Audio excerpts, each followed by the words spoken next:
Hello everyone. Welcome to the new episode of A Mindful Career.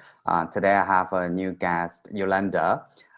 We have known each other for years, right? Hi everyone. I will leave Good Yolanda morning to from introduce Singapore. herself. I have started my coaching practice about 5 years ago, Catalyst U. In one sentence, what I do is I provide coaching to help people with career choices or career-related decisions. So a lot of times it's about knowing ourselves better. I also run a YouTube channel at UU's career channel, YOYO.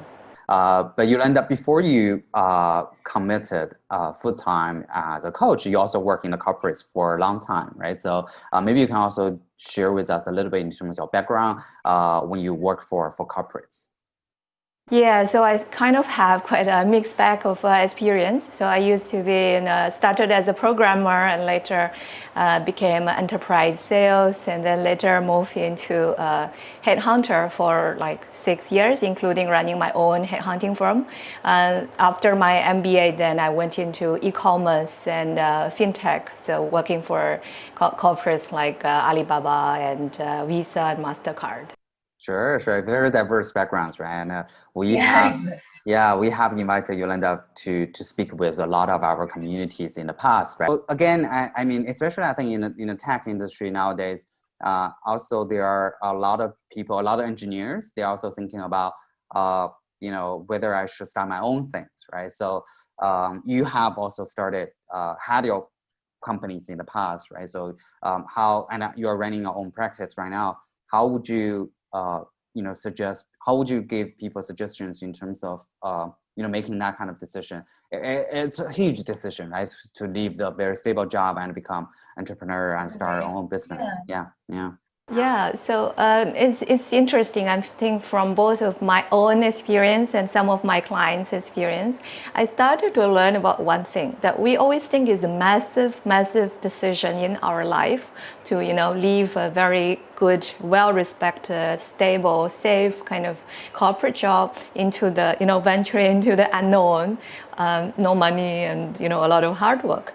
But actually, when we pull back and see how other people tread in their journey, you start to realize that it's actually not that big a decision because it's not a lifelong decision.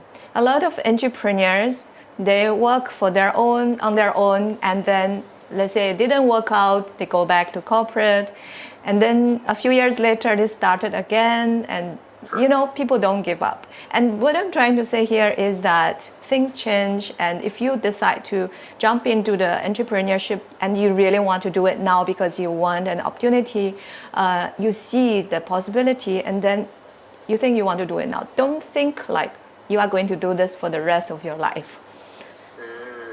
And yeah, and because it's not, because a lot of people, so many people I speak day in, day out, are the entrepreneurs who want to go back to corporate world. And if you really pay attention to some of the very senior guys in, say, Google or in a lot of those big tech companies, they have run their own startup.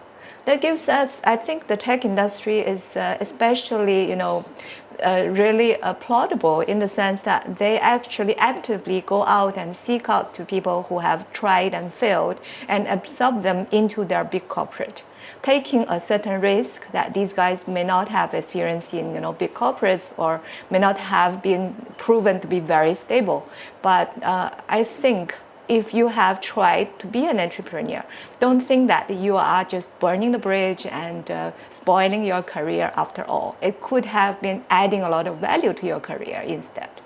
Right. So taking, I feel it's more like taking a healthy level of risk, right? So then it comes back to self-awareness. I always feel that's quite important. When people decide to start their own business, I mean, of course, I think they all making some sort of assessments, right, to see how long the runway is, what hope the company is going to be. But often than not, actually, it's going to be a failure, right? So so many people try to start business, and so many people try starting business and coming back to the corporate after the failures and then going back to start their own business, right? So I just feel, especially I think drawing from my personal experiences, I feel a lot of times when I told this with a lot of people, when you're not sure whether you should start your own thing, probably now is not a good time, because when when you are making that kind of decision, you just knew you're gonna do it, right? So I guess, yeah, I think you raised a very good point that you don't have to think you're gonna do this the rest of life, right? Of course, everybody wants the business to be a success, right? So, but I think people have to be realistic about what's the definition of the decent business, right? And what's the definition of a failure, right? So if we look at success and failure, there's so many kind of definitions in a career, and if you look at different time horizons, also it's very different kind of scenarios. Yeah. Yeah, that's true. So I fully agree with you. I think other than the career-related risk, there are, financial risk on your personal finance, and there's also the business risk on its own, which obviously, as any entrepreneur, you should really carefully assess, right? Can you take the business risk, and can you take that personal finance risk? So what I was trying to highlight is this career risk is not as big as we usually think. That we may think that it's just, breaking that entire career path of staying in corporate. It's not. It could even add value when you return. Thank you so much, Yolanda. I'm really happy to talk to you about this. I hope we can continue our conversations in the future.